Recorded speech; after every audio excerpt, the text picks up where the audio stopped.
We begin at 10 with that tragedy in York County, PA, one of the deadliest days for Pennsylvania law enforcement this century. 3 members of law enforcement are dead, 2 more seriously injured. This is the 10 o'clock news. I'm Jason Martinez. I'm Sheba Russell. There are still so many questions surrounding what happened at a home in rural southern Pennsylvania.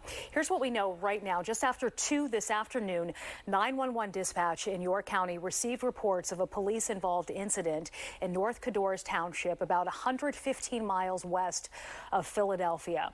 Police say the 5 officers visited a home to follow up on a domestic-related investigation from the day before. But when they arrived, gunshots erupted from the house. Law enforcement officials say the shooter was shot and killed by police. In being here today with our law enforcement family for the second time in 2025, I'd just like to say on a very personal note, our hearts and prayers go out to them.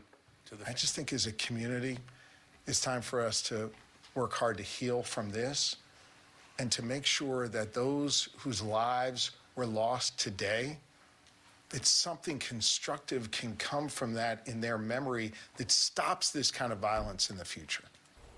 Police say those 2 injured officers at last check were critical but stable. Tonight, the scene is still active. Law enforcement officials have closed down the street, a line of officers as far as the eye can see. And Steve, you spoke with a neighbor who witnessed the deadly shooting.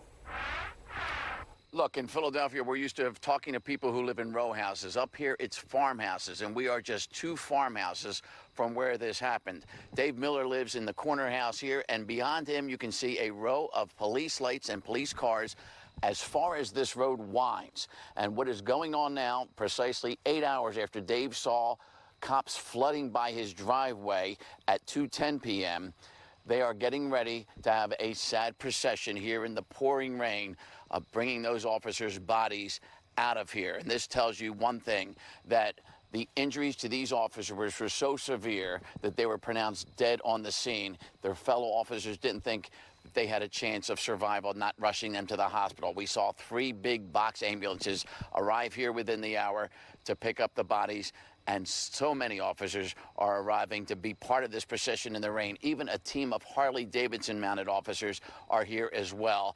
That will happen likely in the next hour or so. Meantime, here is how Dave Miller, his afternoon unfolded in front of his eyes, in front of his porch. I was out and about during the day, and I saw the police cars coming down the road. A lot of police cars on this winding country road. Ran into an officer that stopped me, half mile up the road. I said, "Am I okay here?" He said, "Just keep moving, I can't talk." And so I did. And I went up the road. I forgot something. I turned around, came back, and I never got back. I heard the gunshots. It happened that quick, and it was more gunshots than I've ever heard. And I can't even tell you how many. It was phenomenal. Just total pandemonium. Dave says the young man police came looking for was at the home just 2 doors away from his. The neighbors involved are good people, and the widow and her 4 children, they're good people, and obviously they weren't at home at the time, but the suspect was hiding out, I guess, waiting for something, and because they were all through the barn, the police officers. It was probably anywhere from a dozen to 15 of them ravaging through the barn, and obviously that's where they kicked him out of, and that's where he ended his life, and several officers, sorry to say. Terrible. Did you have any idea why the police were here, or what he was doing? No. We know the family, but we don't, we're not in touch that much that we didn't know that, who the suspect was or what the situation was about until we heard from other neighbors. So do you know? And family members. If some of the family were here today and left us know. I was told that she ended the relationship, and he couldn't handle the news. That would be their best choice, to stay with a family member and get away from the farm, because they didn't trust him. And I guess local authorities, knew about him but didn't know his whereabouts. Till today. I've been in this area since 1979. All right, so being here 50 years, about Yeah. you thoughts on your local police and what happened today? Well, you know, they all have a tough job. You know, it's brutal, and the world's changed, and you know, it's not only in the cities, it's out, it's everywhere. Unbelievable, just crazy. Can't fathom it right now. You know, hard to believe. Hard to believe.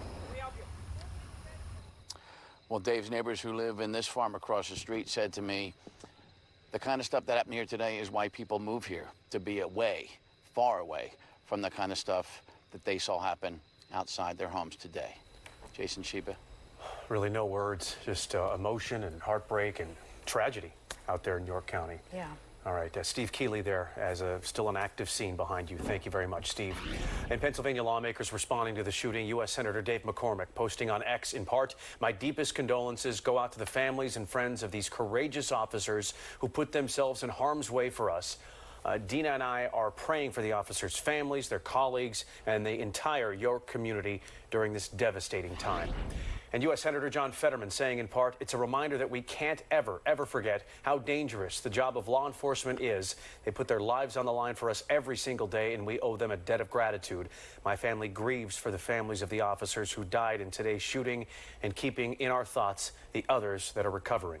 This dark day in York County coming just 9 months after another shooting there that killed a member of law enforcement. West York patrolman Andrew Duarte was shot and killed on February 22nd when a gunman opened fire at UPMC Memorial Hospital.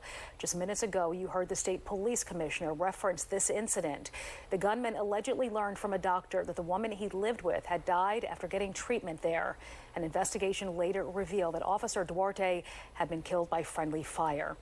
And we will continue to bring you updates on this shooting as they become available to us. In a few minutes, we'll go back out live to York County. And you can always stay with Fox 29 on air, online, and wherever you stream us on Fox Local.